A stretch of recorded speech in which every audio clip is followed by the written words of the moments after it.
All right, the president's team has stepped up to the microphone. They just walked outside of the courthouse. Let's dip in here and listen. Been more honest, coming from the judge who has already predetermined that my client committed fraud before we even walked into this courtroom.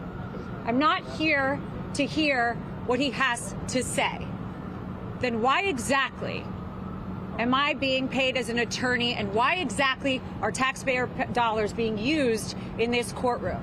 The answer is very clear. Because Ms. James wants to stand right here like she did this morning and call my client a liar, call the company fraudulent, and make a name for herself. She said this morning that the numbers don't lie, and they won't lie in this case. Well, Ms. James, I have a message for you. The numbers didn't lie when you ran for governor, and that's why you dropped out. And the numbers don't lie when President Trump runs for office in 2024. And those numbers are loud and clear. This country is falling apart. And if we don't stop corruption in courtrooms where attorneys are gagged, where attorneys are not allowed to say what they need to say to protect their clients' interests, it doesn't matter what your politics are. Everyone has a right in this country to get up and put a defense. I don't care who you are.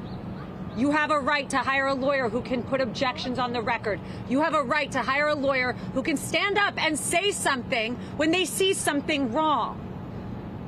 But I was told to sit down today.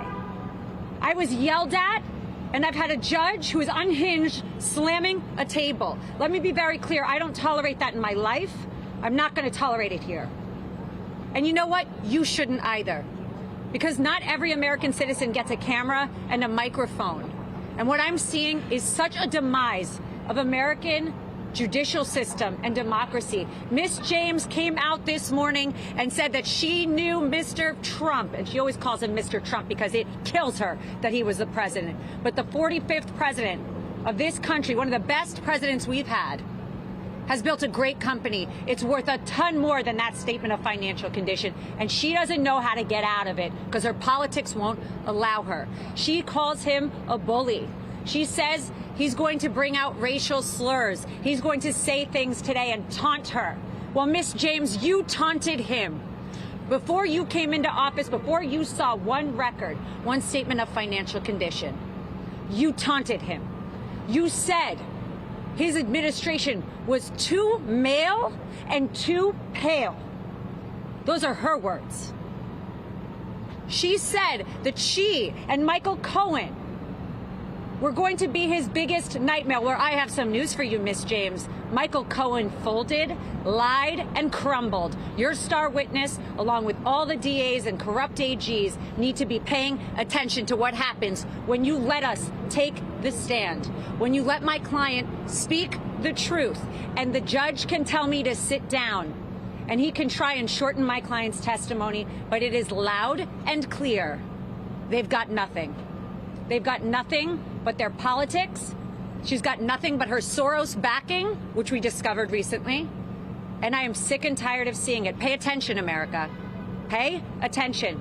Because when you're in court one of these days and you don't have a lawyer that has a microphone, and you don't have a lawyer that can go on TV, and you've got judges gagging them, what are you going to do? We need to fix this country.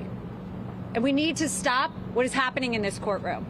President Trump is worth a lot more, and she wasn't ready for it. She doesn't understand it. And before she rushed to judgment, she should have thought about attacking somebody with over 50 years of real estate expertise who changed single-handedly the skyline of New York City.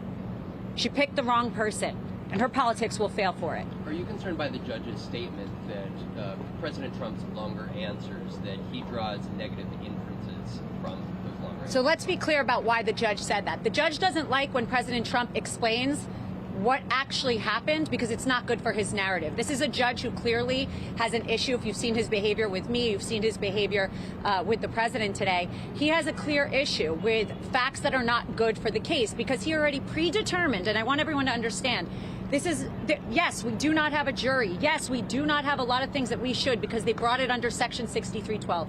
But this judge decided this case and liability before we walked up those stairs.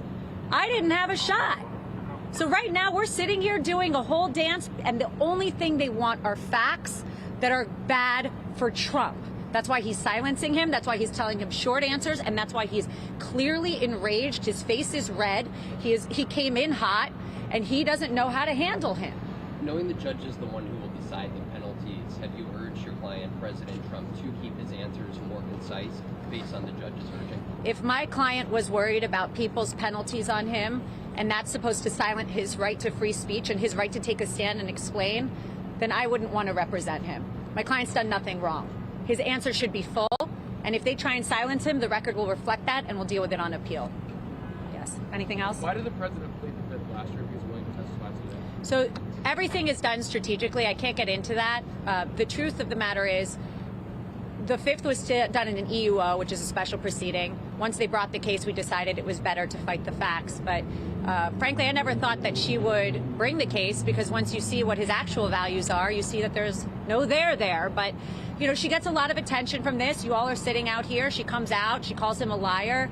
I mean, this is third world stuff. You're not allowed to run before you even know what somebody's company is, before you even know what their financials are, and call someone a liar and call them a fraud and base your politics on this. Miss James would not be the Attorney General but for President Trump. Let's be very clear about that. And that might hurt her a little bit, but that's the facts. The facts hurt. That's why she wasn't a good governor. She didn't make governor. She didn't even come close. She used this case as a cover. Numbers don't lie, Miss James, to use her own words. Numbers don't lie.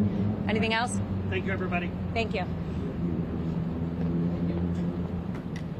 Well, Sandra, that was whatever hourly rate she's charging, she should